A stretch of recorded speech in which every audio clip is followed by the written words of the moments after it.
Hello student, good morning. आपका star signs classes में स्वागत है। आज हम सौरमंडल या सोलर सिस्टम के बारे में विस्तृत रूप से चर्चा करेंगे।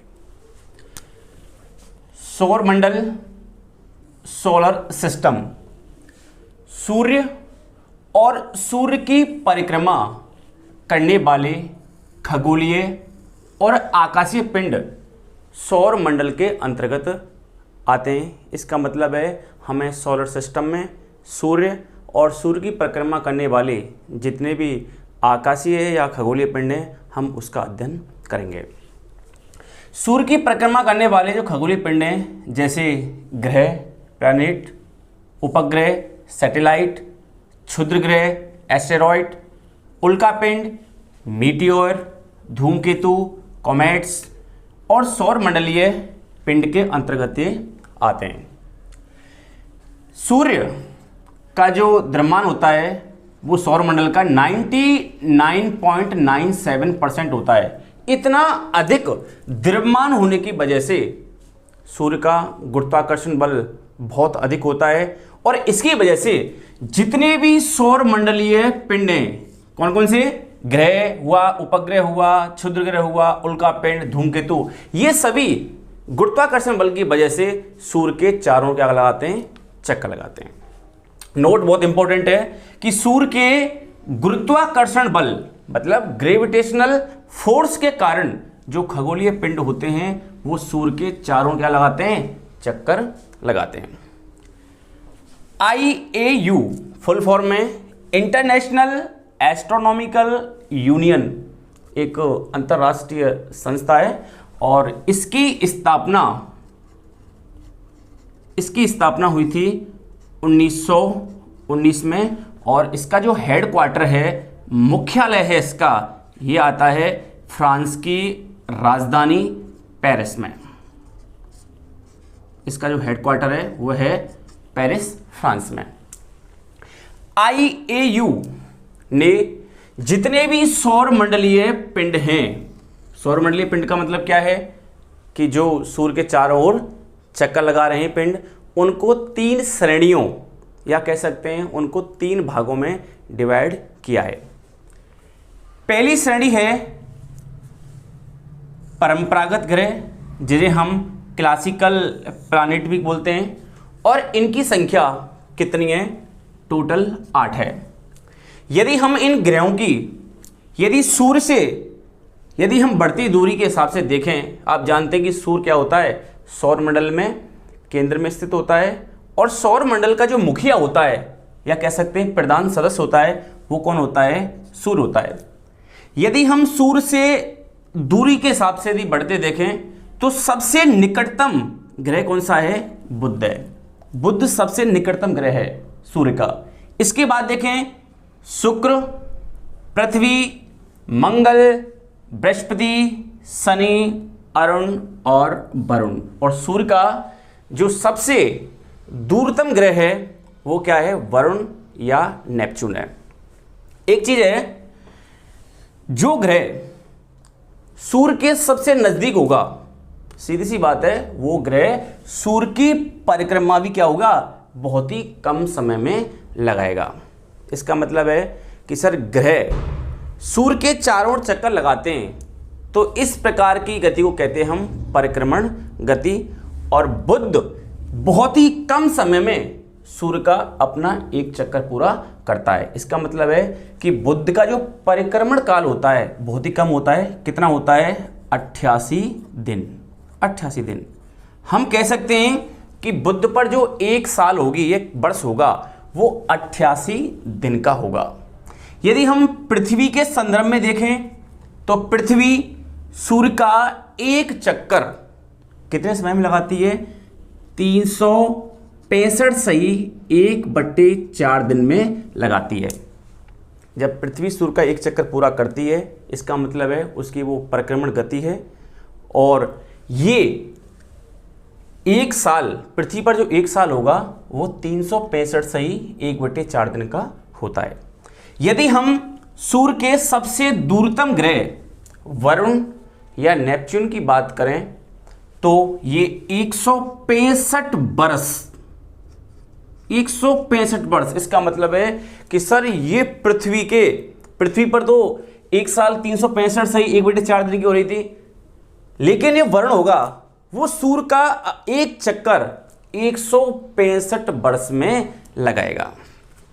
यदि हम आकार की दृष्टि से, यदि हम ग्रहों का क्रम देखें कि आकार की दृष्टि से कि कौन सा ग्रह छोटा है या कौन सा ग्रह बड़ा है, यदि आकार की दृष्टि से देखें तो सबसे बड़ा ग्रह है बृहस्पति। क्या है? बृहस्पति सबसे बड़ा ग्रह है। यदि बात करें बृहस्पति के बाद दूसरे नंबर का सबसे बड़ा ग्रह कौन सा है, वो है शनि, जिसे हम सैटर्न भी कहते हैं। और शनि के बाद देखें तो अरुण, यूरेनस। यदि उसके बाद देखें छोटे होते जा रहे हैं वरुण, नेपच्यून। और इसके बाद देखें तो उसका नंबर है पृथ्वी का। पृथ्वी के बाद देखें तो शुक्र का, जिसे हम पृथ्वी की बहन भी कहते हैं। इसके बाद मंगल, और सबसे लास्ट में सबसे छोटा ग्रह क्या है? बुध है। इसका मतलब है हमारे सौर मंडल में सबसे बड़ा जो ग्रह है वह है बृहस्पति, जुपिटर। दूसरे नंबर पे उसके बाद छोटा ग्रह शनि, उसके बाद अरुण, वरुण, पृथ्वी, शुक्र, मंगल और बुध।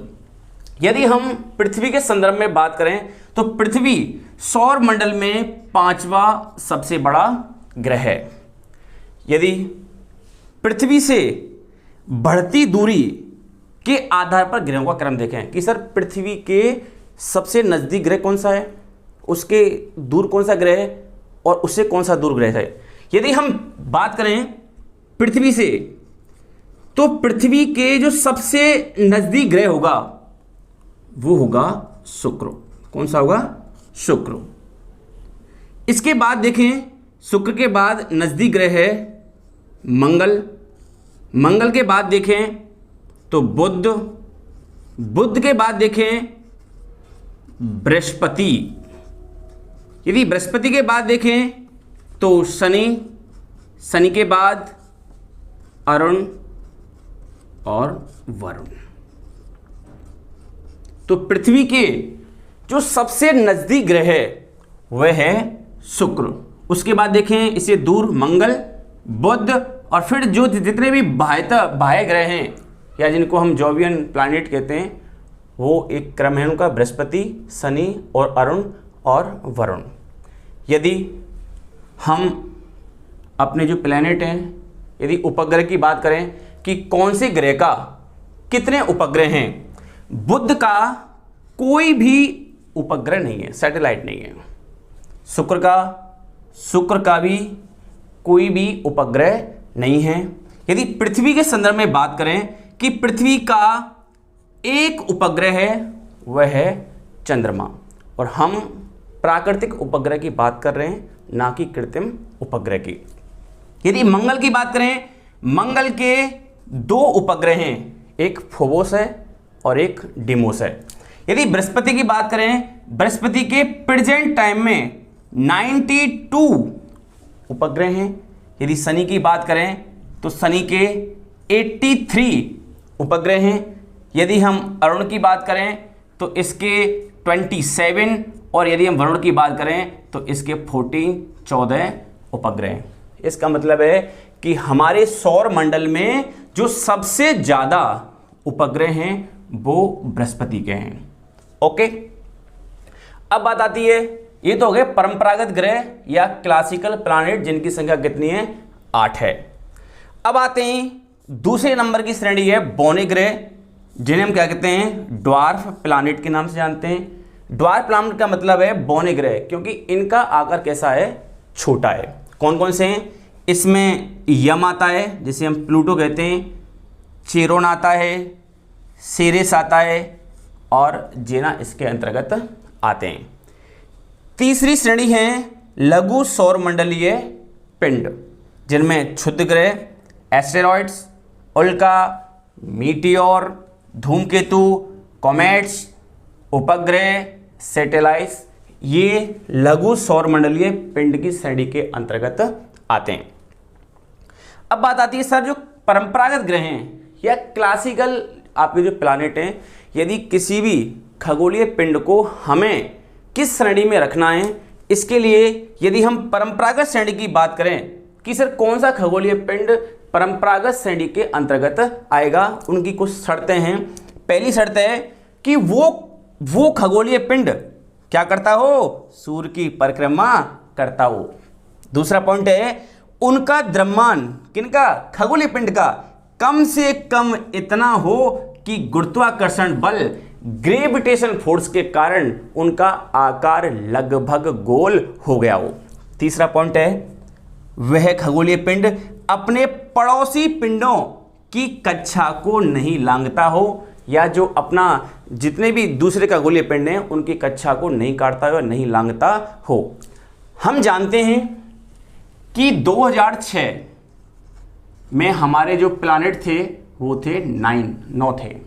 9वां कौन सा था, जिसे हम बोलते हैं यम या प्लूटो।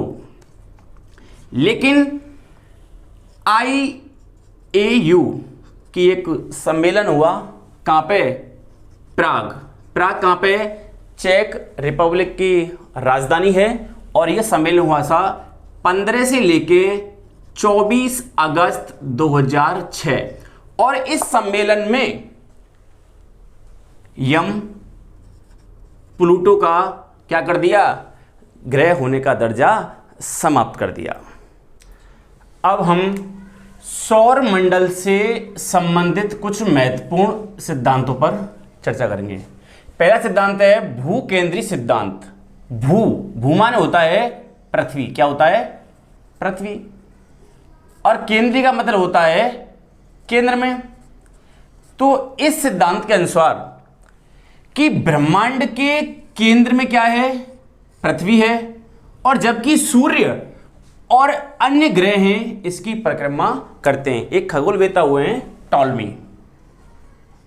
टॉलमी, और टॉलमी ने भू केंद्रीय सिद्धांत दिया। और भू केंद्रीय का मतलब होता है कि भू माने पृथ्वी और केंद्र मतलब बीच में। इसका मतलब है कि पृथ्वी ब्रह्मांड के केंद्र में स्थित है, और जितने भी ग्रह और सूर्य होता है ये पृथ्वी क्या करते हैं, चारों ओर चक्कर लगाते हैं। दूसरा सिद्धांत है सूर्य केंद्रीय सिद्धांत। यह सिद्धांत निकोलस कोपरनिकस ने दिया।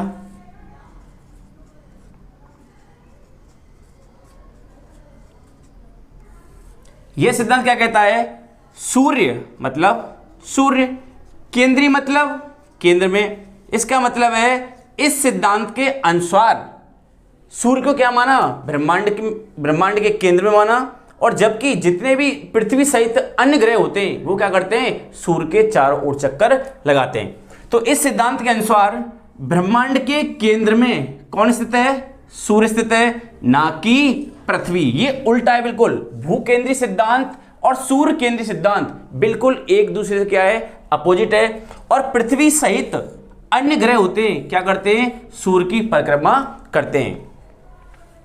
आधुनिक खगोलकी के जनक हैं वो हैं निकोलस कोपरनिकस, और ये सिद्धांत बिल्कुल सत्य है। आप जानते हैं कि सूर्य होता है वो केंद्र में स्थित होता है, और पृथ्वी सहित जितने भी ग्रह होते हैं वो क्या करते हैं, सूर्य के चारों ओर चक्कर लगाते हैं। तीसरा पॉइंट है ग्रहों का ग्रहीय गति का नियम। ये नियम केपलर ने दिया है, और बहुत इंपॉर्टेंट प्रश्न है, और पूछा जाता है कि ग्रहों का जो ग्रहीय गति नियम है वो किसने दिया है, केपलर ने दिया है। तो इसके अनुसार प्रत्येक ग्रह होता है वो सूर्य के चारों ओर, बहुत इंपॉर्टेंट है, दीर्घ वृत्ताकार या अंडाकार आकृति में क्या करता है, चक्कर लगाता है। जितने भी ग्रह होते हैं वो वृत्ताकार कक्षा में चक्कर नहीं लगाते, बल्कि दीर्घ वृत्ताकार या अंडाकार कक्षा में क्या करते हैं, परिक्रमण करते हैं या चक्कर लगाते हैं। और सूर्य उस कक्षा की क्या होता है, नाभि मतलब केंद्र में स्थित होता है। अगला सिद्धांत है महाविस्फोट सिद्धांत, जिसे हम बिग बैंग थ्योरी के नाम से जानते हैं। यह सिद्धांत जॉर्ज लेमेंथियर लेमेंतियर ने दिया। और यह सिद्धांत ब्रह्मांड की उत्पत्ति, यूनिवर्स की उत्पत्ति किस प्रकार से हुई है, आकाशगंगा, मिल्की वे और सौर मंडल की उत्पत्ति से संबंधित यह सिद्धांत है। यदि प्रश्न आता है कि ब्रह्मांड की उत्पत्ति से कौन सा सिद्धांत संबंधित है, महाविस्फोट सिद्धांत या बिग बैंग थ्योरी संबंधित है, या सौर मंडल की उत्पत्ति से संबंधित कौन सा सिद्धांत है, महाविस्फोट सिद्धांत या बिग बैंग थ्योरी संबंधित है। और ब्रह्मांड की उत्पत्ति का और यह सिद्धांत क्या है, सबसे अधिक मान्य। आगे की चर्चा हम सौर मंडल के अगले वीडियो में करेंगे। यदि हमारी ये वीडियो आपको अच्छी लगी है तो प्लीज़ लाइक करें, कमेंट करें और हमारे चैनल को सब्सक्राइब करें।